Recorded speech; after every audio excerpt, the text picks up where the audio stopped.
From SDSU today. They didn't drop. Okay. Well, probably they will be able to access electronic version later.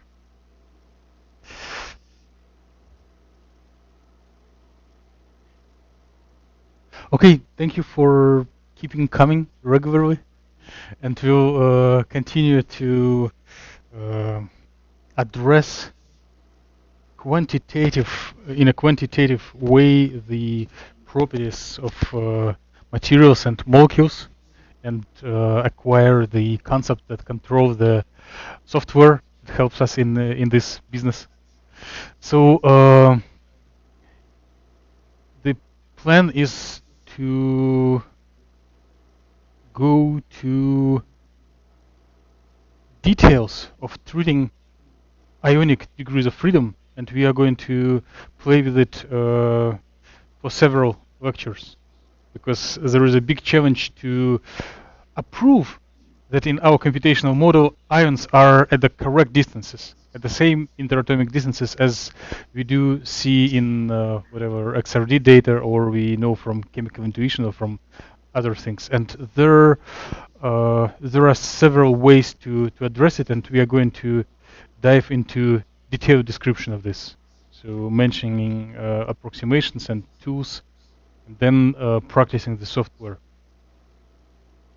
So in our next meeting on Thursday, I hope that most of you will present something, and we are going to meet today in the basement of Arts and Science, so that we are getting a little bit more training. We are asking questions about the presentations, maybe even building some of them together. So there is an assigned time and it will be more polishing the knowledge that you already have rather than and maybe getting a little bit of new one. So please feel free to come today at 6 p.m. to Arts and Science 16B. Well, no handouts today, but I will start to distributing them almost each lecture very soon. I have posted the homeworks if you are interested in completing them and accumulating a little credit. So they are not too challenging. There is a very little analytical effort, like taking second derivative in homework 3, which is a deal of maybe 3 minutes.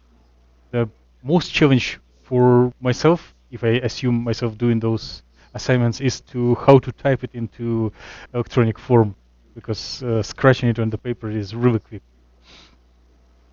So we are preparing two presentations, and today we are looking for optimal positions of ions. So we need to go from our quantum description to something more simple, to classical description. And since we have a little time, we need to pronounce which approximations lead us there.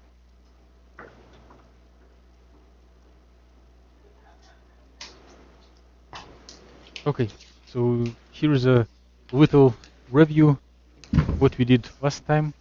So it is just copy paste from slides that we had before. So our general vision of a molecule is a set of negative and positive charges, which are specified by their positions, and we are building molecular Hamiltonian for them and trying to solve molecular Schrödinger equation to learn everything on quantum level for any molecule or material.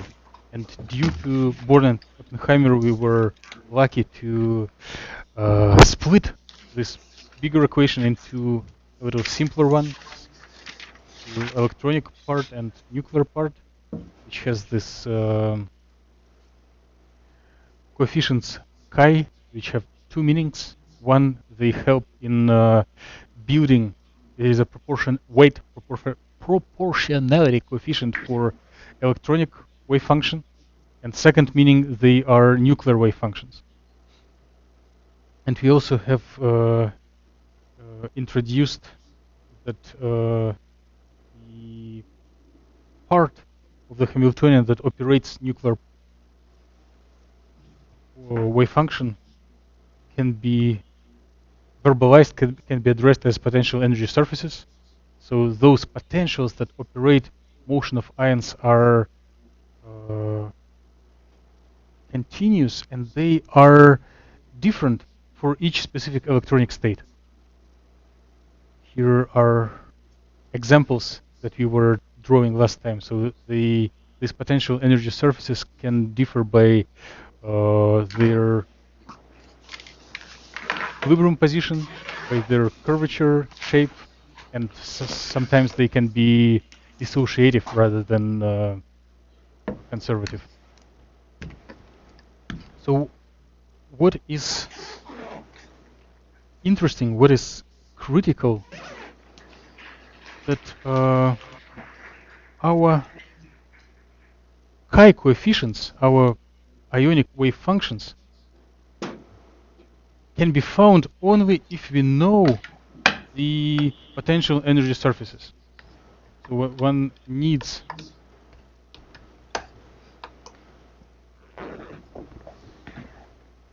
potential energy surface for these wave functions. And this is a practical challenge.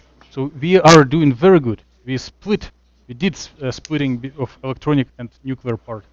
But treating nuclear part has its own difficulties that we can simplify. We can go further in making our life really simple, or life of our computers very simple.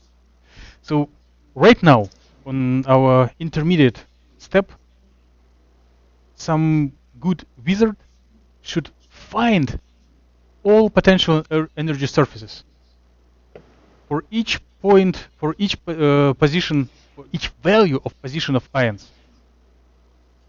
One needs to solve this electronic Schrödinger equation for each value of R.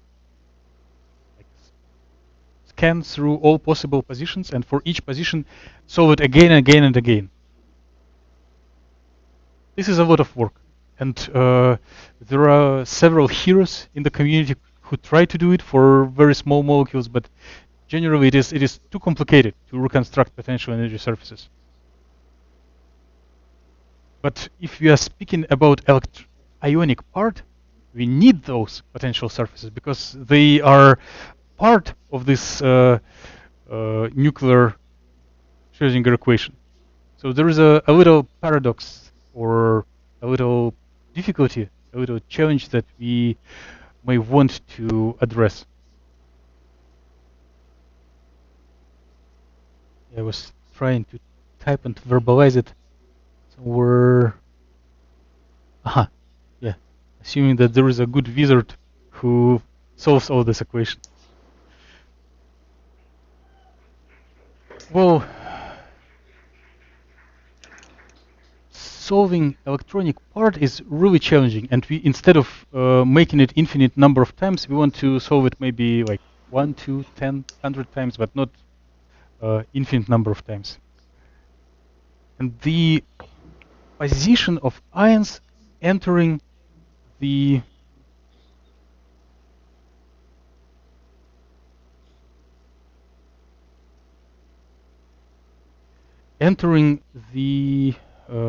electronic equation. And then electronic equation provides the energies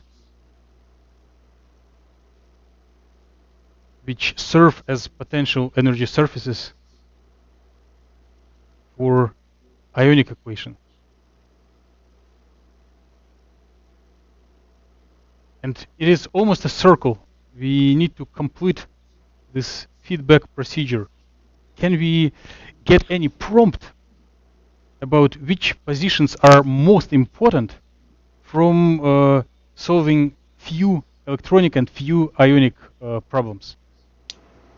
So our practical wish is to identify some algorithm, some way to treat only few values of ionic positions.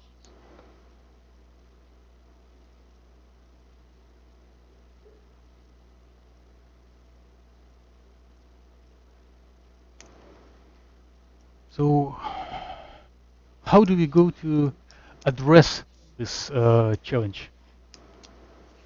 We are not going to invent anything. We are going to look back into our arsenal of physical chemistry, quantum mechanics, and recall some basic concepts and see if they will help us. So we are going to briefly, superficially, without much details, look on which types of solutions are expected. Do not be surprised, nothing, do not be worried. Everything will be easy, and those equations do not need to be memorized. They're just illustrations. So we will quickly look through possible solutions of the ionic equation, and then we will try to make a transition from these continuous distributions from wave functions just to average positions of ions, and say all due words to make it rigorously, or at least to sound rigorously. And then there will be there there will be naturally appearing equations that govern positions of ions. But those equations will follow from molecular Schrödinger equation. They are precise in the sense that there are no approximations than Born-Oppenheimer and the one that we are going to make right now. So they are, I wouldn't say precise, but they are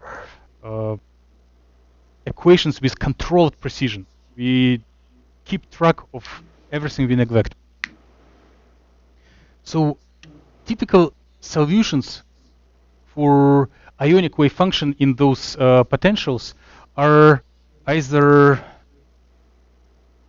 the progression that looks very similar to harmonic oscillator, because most ionic degrees of freedom behave very similar to harmonic oscillator. And they are characterized by width parameter and center. And this width parameter is also controlled by mass and frequency of the oscillator. So those are in static limit. In case something is developing in time, the most typical solution for ionic wave function, for distribution of probability where ion can be, also does take Gaussian form. So there is some average central position where our ions are, or one ion or several ions in the configurational space.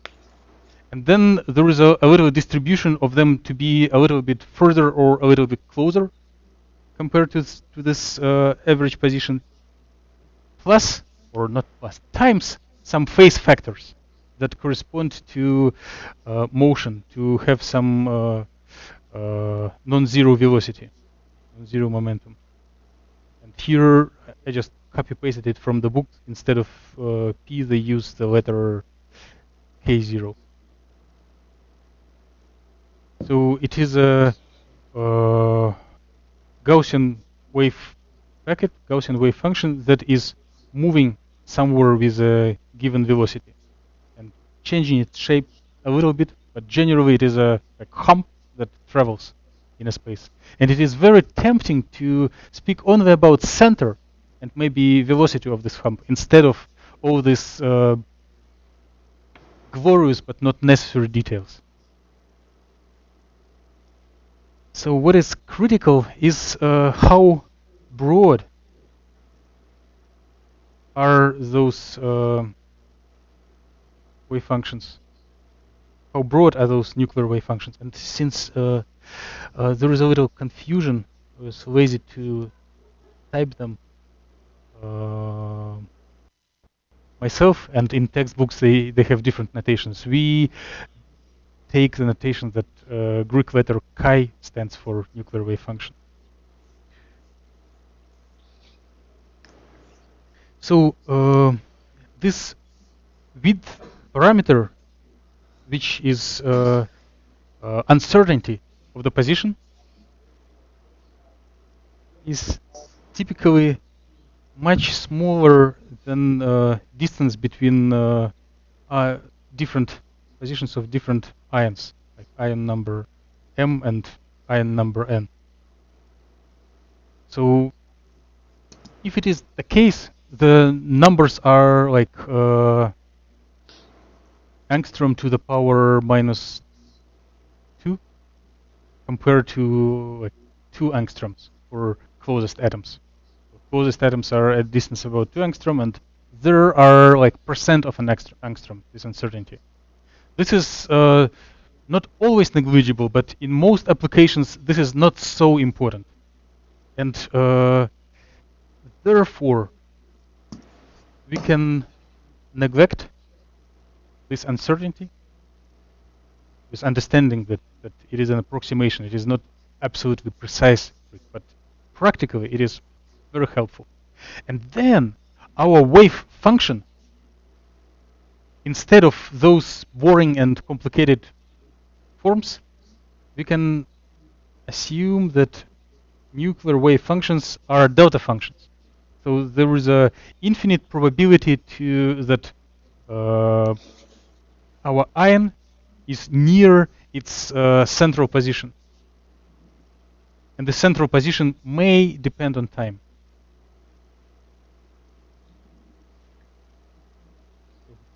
Probability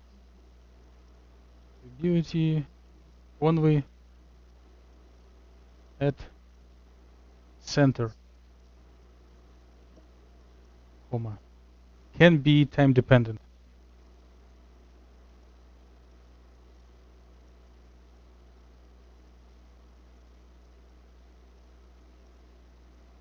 Okay, let's hope that we agree and no one objects those steps. So if this all is applicable, then we do not need to keep track of the shape of nuclear wave function. We can only keep track of the position of each ion. And maybe seeing how those positions change in time or how the energy of whole system depends on position of ions. But we shouldn't forget that we started everything very rigorously and at quantum language with Schrödinger equation, and maybe there are some traces, some signatures of this quantum nature that affect the behavior of those positions of ions. So we are trying to do a little silly work, go into very simple equations from very hard theory, but later we will have a benefit to brag to everyone that we know what we are doing, and there are good reasons to believe that it will coincide with behavior of nature of systems. We predict the experiment with good precision. So we do need to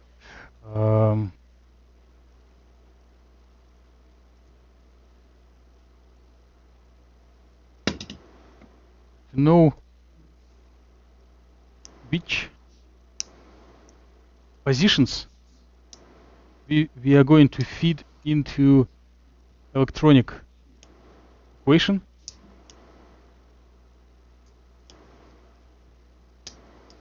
And we assume that at any time we still have a good wizard that will provide us those eigenstates of electronic subsystem. And by now we do have equation for nuclear wave function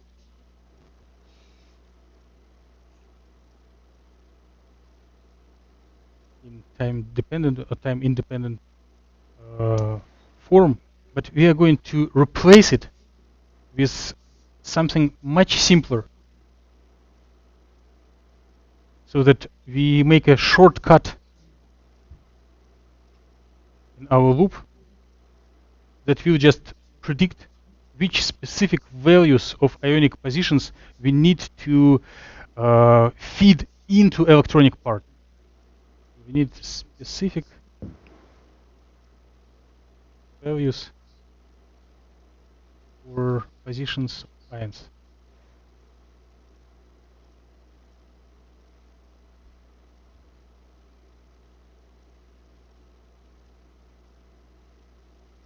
Okay, so please lean back and relax. There is something that is a part of other course. I'm going just to recall it, so we do not need to concentrate too much. So it is a part of standard physical chemistry and quantum mechanics course, and I'm just doing a very brief review of Heisenberg equation of motion. So like instead of listening to me, you can go to Wikipedia and read it. It is a basic information. Since all quantum theory targets predicting observables, one can deal with expectation values of observables from the scratch. So when one can compute observables without knowing wave function.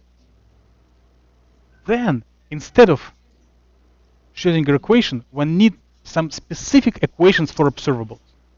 And this replacement of Schrödinger equation is called Heisenberg equation of motion. So the if you're tired, do not listen. If you're tired, just relax for 3 minutes.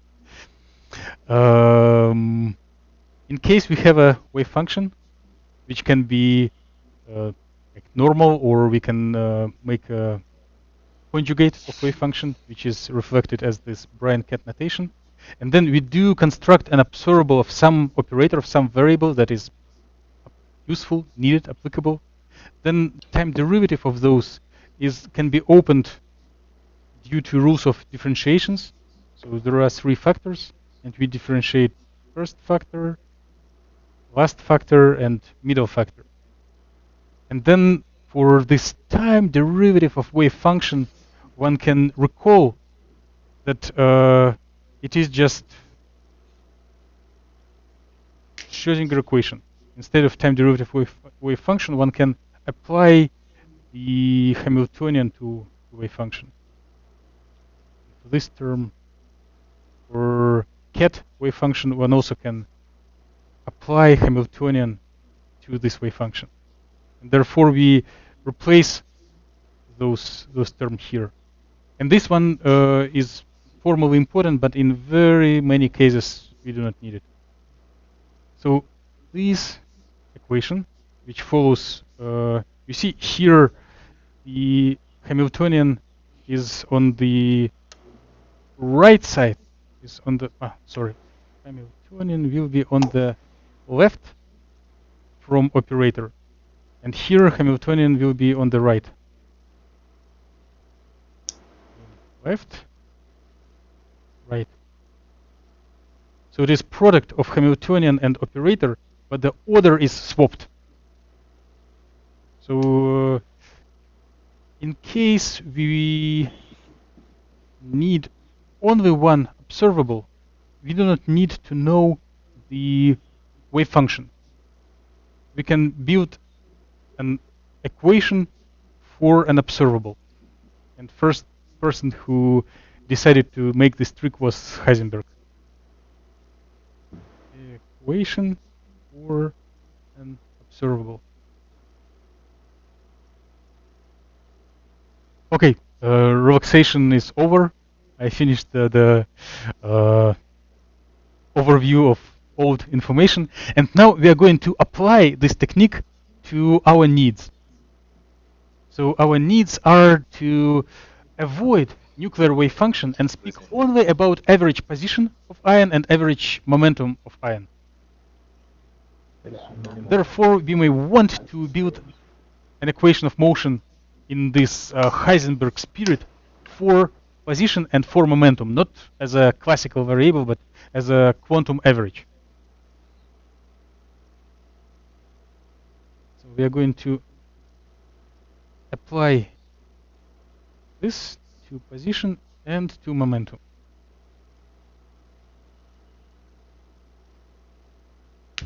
Okay, so here is a little hard part to type. Probably scratching it on the board will be much easier. So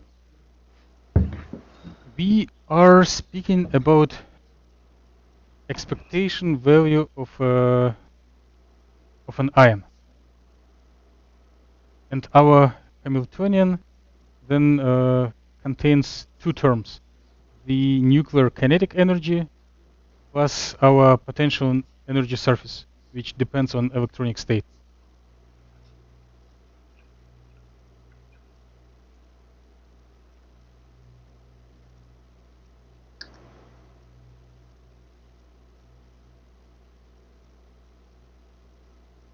And since there is a summation here, there will be summation there. So the potential term does depend on R, and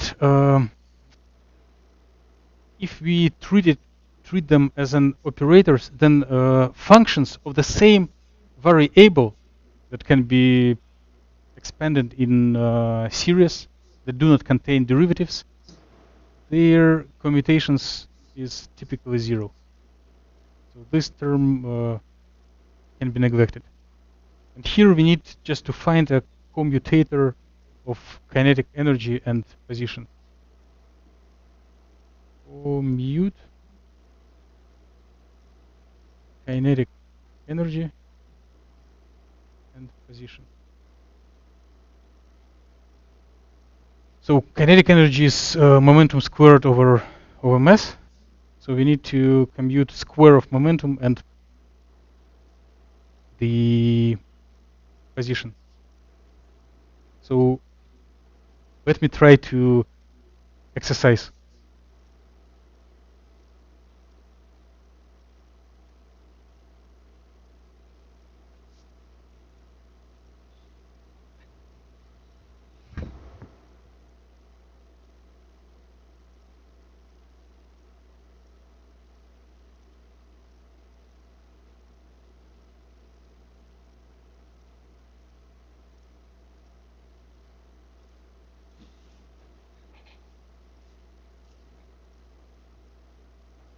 So how can we use this feature in solving this one?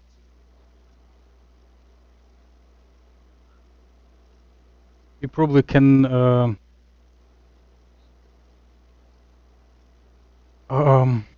what I'm thinking about, I do not know, multiplying will make it even more complicated. We need to simplify, make it as simple as possible. What I'm thinking about is taking this PR, or maybe this RP, and using the fact that from here RP will be IH plus PR. We are replacing this one into here.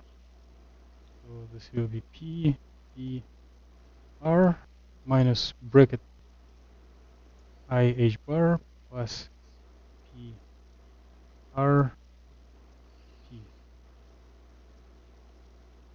Does it help us? PR minus IH bar P minus PR P. So what we are going to do practically in this little exercise to get the same order of operators in all terms. So there should be, if you have PPR here, there should be also PPR here. And in order to complete it, we need to replace this RP once again with this expression.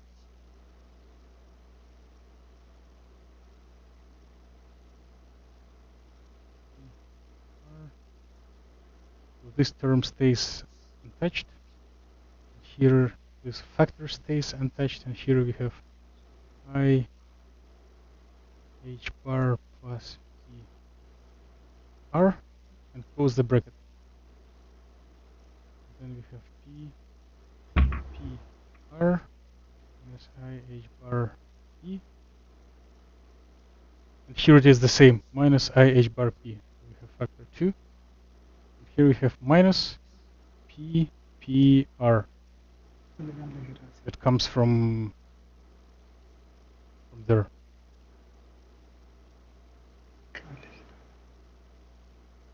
Any objections? It is very auxiliary. It is not the core of our course. It is just a little fun to exercise with. So here we see that this PPR and PPR can be cancelled, and we do see this commutator is minus 2I H bar P. Let's see if it happens. If it does help. So instead of P square and R, we have only P, and the rest of the factors like I, H bar are gone. They cancel each other, and finally, if we continue this little exercise, we get that the equation of motion for expectation value of position does depend on expectation value of momentum. And this big finding is nothing but definition of the velocity, right? So time derivative of position is momentum divided by mass. But now it is not just momentum and velocity, it is expectation values, and we proved from very beginning from quantum principles that it is indeed so. So this was trivial. Let's see if we get something similar, something trivial for momentum. So from this equation we see that it is not possible to track only position of ions. We also need to have some information about their momentum. Okay. Therefore, we are going to try to apply Heisenberg equation of motion for momentum. Okay, so we again plug into our ionic Hamiltonian, which is kinetic energy of ions plus this potential energy surface. And there will be a term of momentum commuting with kinetic energy. And since well, functions of the same operator, of the same variable, do commute, this will be 0, so this term is gone. So we need to treat only commutation of the momentum and potential energy operator. Okay, let's do it. So there are little technicalities that you are not interested in. You can relax for a minute, or 1 minute more. So here we do replace the momentum with its quantum operator, which is derivative in respect to position.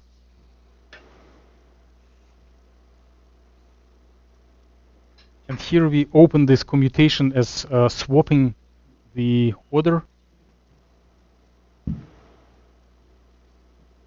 Therefore, there appear two terms.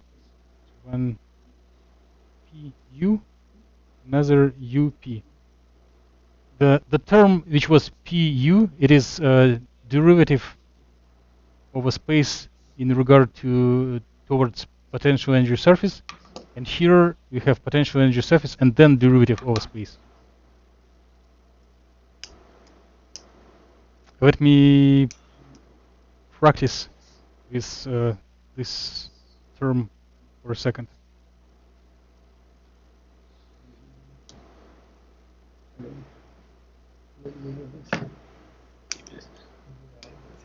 So we just use basic calculus. We apply derivative to both entities that stay here. So we get chi du dr chi plus chi u d chi over r.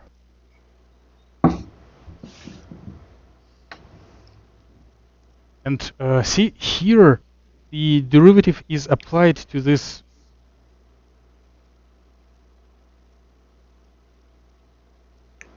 ket vector.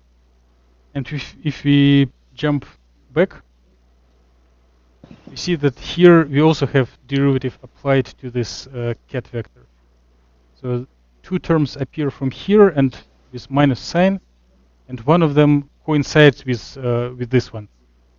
Therefore, we cancel those terms where derivative is applied to ket, and keep only the term where there is an explicit derivative of the potential energy surface.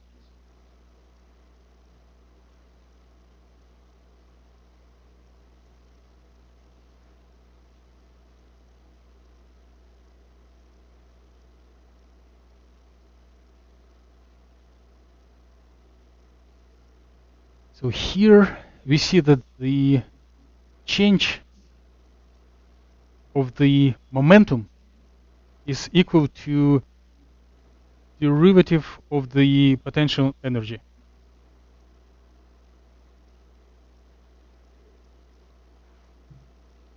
And derivative of to potential energy in respect to position is typically defined as force. So force is the reason to change velocity of something or someone. Like if someone running onto you and you apply force, you may stop him or her. So this is our second equation that operates our navigation in the space of positions and momenta of ions. We navigate in the space of positions, momenta of ions. And to be rigorous, we need to say that it is expectation values. Expectation values.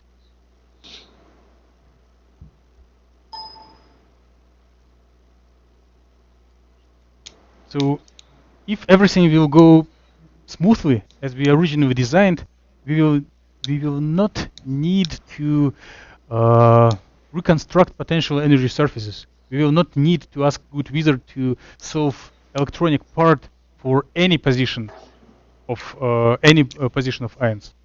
We will follow those simple equations and track just several of those, and this will help to find everything we need, or most everything we need.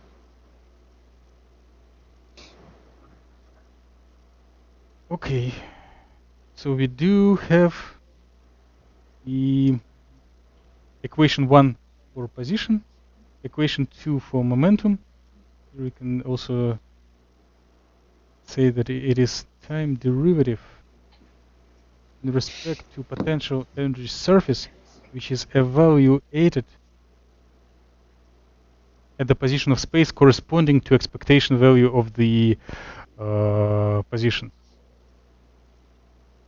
So we haven't made any discoveries.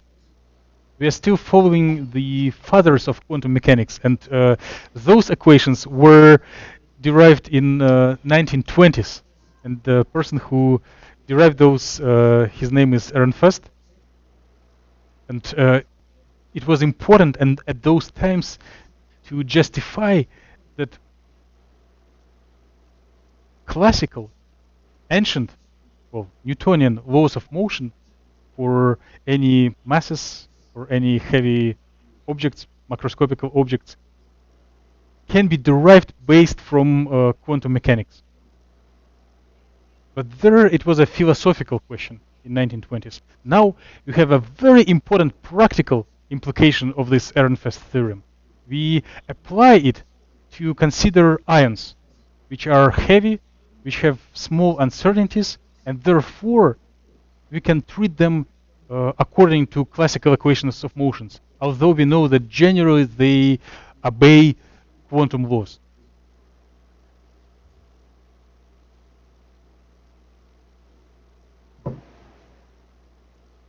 So what is the architecture of these two equations?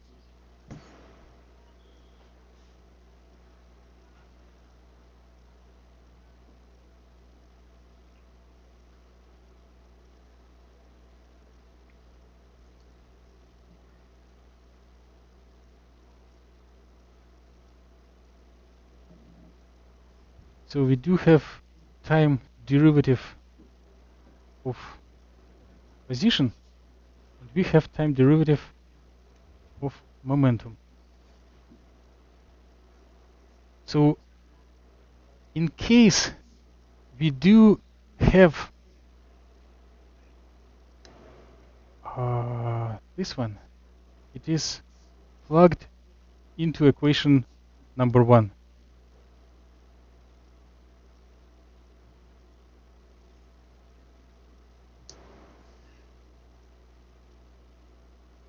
And this one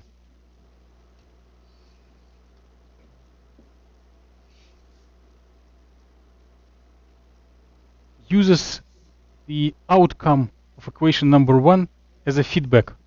So these two equations are solved together. They are dependent.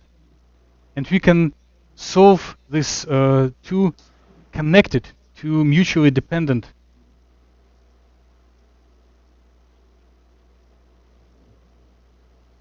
equations. We can solve them numerically in finite differences. So instead of exploring any possible values of the position, we can apply finite differences scheme.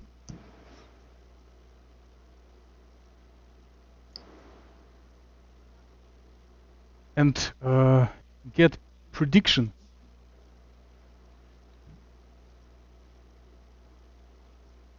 where what will be the values of position and momentum at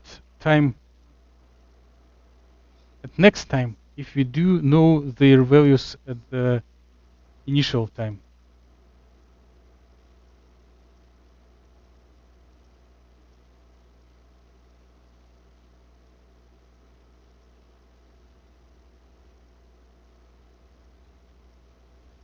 So from mathematical side, that's it.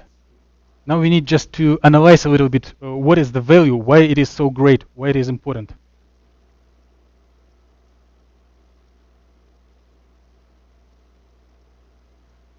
Suppose we went to our computer lab and draw some molecule, some atomic model. And then we need to explore whether this model is good or bad, whether the interatomic distances are the same as in the nature for the molecule, for the same compound. What we can do, we can launch a program that implements these equations. Start with our positions that we defined just by drawing by hand, and see if we apply those equations where we get the same position, or those equations will drive our atoms to stay closer or further away. And if our equations make the bonds to elongate and contract, it will mean that our initial guess was not perfect. But then we can apply this step over again and make a computer program to practice this set of subsequent elongations or contraction.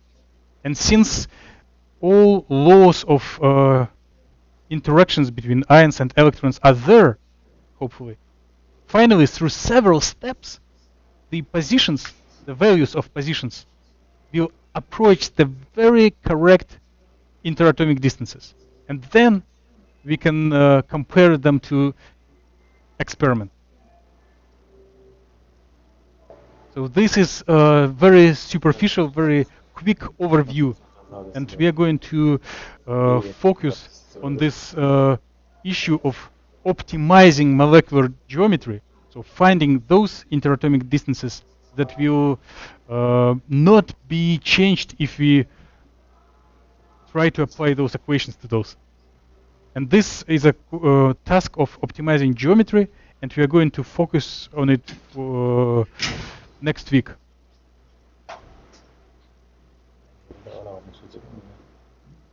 So, can we provide any verbal formulation of this?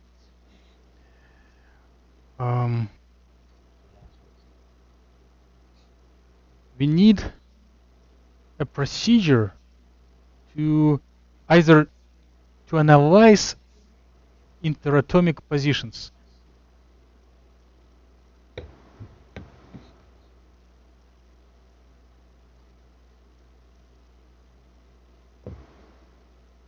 So we need to either justify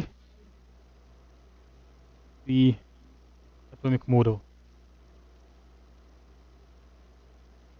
or we need to improve the interatomic, the positions of each ion.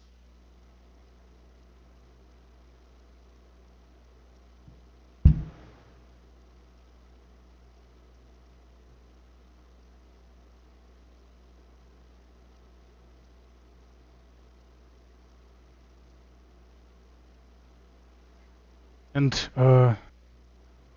by plugging in, so we solve this, we address this task by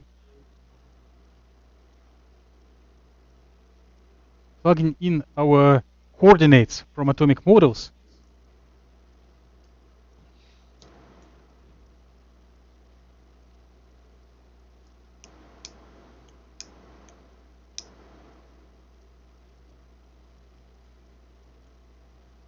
into Ehrenfest equations for expectation values of positions and momenta.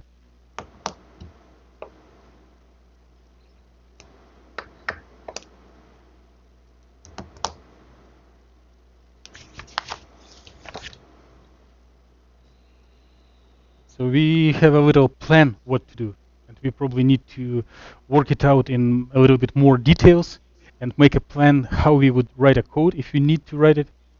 But then we'll give up and use the code that is already ready for us. So here I'm going to show a summary that I was building for myself a couple of years ago, and some of you probably have seen it.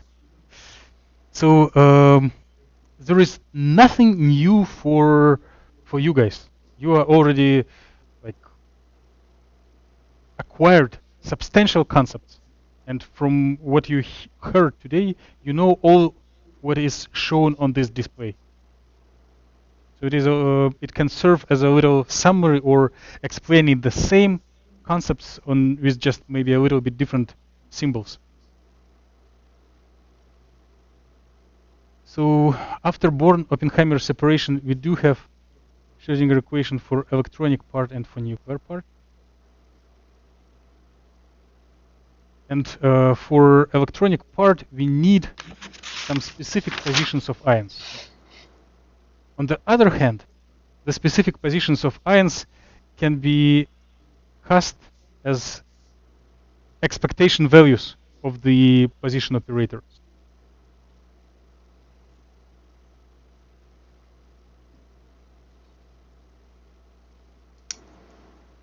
And with a little workout, one can find the force that acts on a specific ion. And this force does enter into these two our little friends that we have derived during this lecture that actually was known for almost a century. So equation of motion for position and momentum coupled to each other. And actually if one binds them together, one can build second order equation for position only. But subsequent stepwise find a different solution of this equation will prompt us set of positions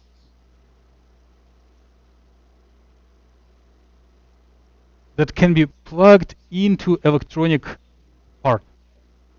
And solution of this electronic part is actually giving us those forces in a right way. So it should, what I showed right now should look, should make us more happier and should look simpler. I don't know if it was serving this way. So although we did separate electronic and nuclear part, they still have a memory that they are not completely separated. So electronic part has input from ionic part.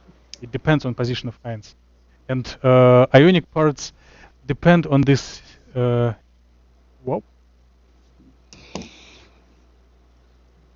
we want to allow the following program to make changes to your computer. No. So, and the ionic part depends on in which electronic state our system is, because our potential energy surface is depending on the electronic state. And things are simple. Things are getting simpler and simpler, but some connection between electronic and ionic part is always there.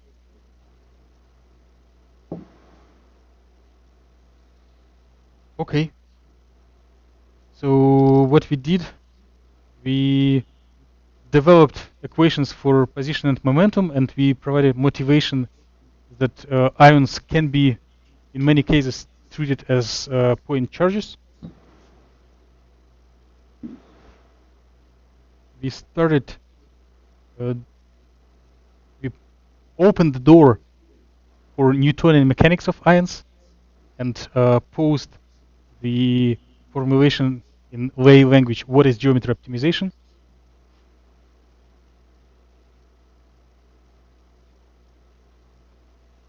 When we meet on Thursday, we should make little presentations on practical side. And when we meet next Tuesday, we will go through optimization algorithms, and we'll try to build, this flow charts, like which operation follows which one, is there branching, and how to set up steps to success in the way of finding observables of going from atomic models to predicting values of observables. So with this, it is the end of theoretical part of the lecture, and I'm going to compose a schedule with assigning each individual to each task. I know that most of you have already done it, but I think we can do it privately, not putting it on the record for this web camera. So, do you have any questions regarding the theoretical material of today's lecture?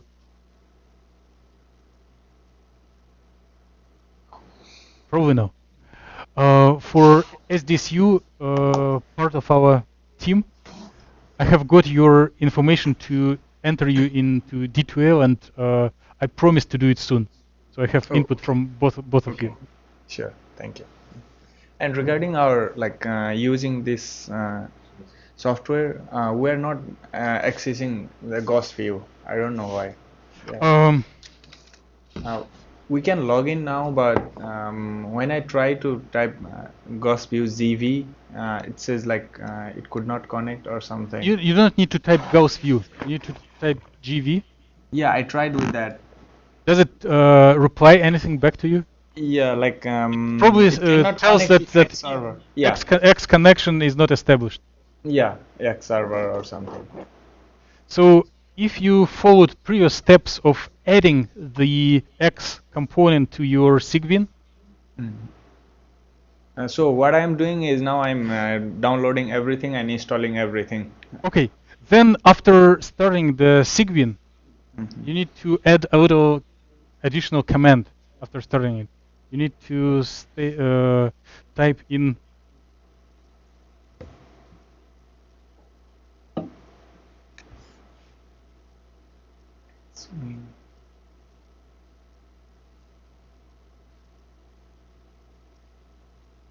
Were you trying something like this? No. Okay, and then at the lower part of the screen, there will appear a Windows symbol for X, and if you do right click on it, there will appear a pop-up menu, and one of the choices will be X term. Okay. So you need to X term. So if you select this, there will appear additional terminal window where you can type commands. Oh, okay. And please try typing GV there. Okay. And then this capital X symbol in Cygwin stands for enabling graphical applications. If you're not doing this, X means that you are only chatting, only talking, sending text comments and getting text out reply from the supercomputer. If you want to run some graphical applications, you need this X enabled. Oh, okay. I'll try that. Okay, thank you for coming, and our meeting is dismissed for today.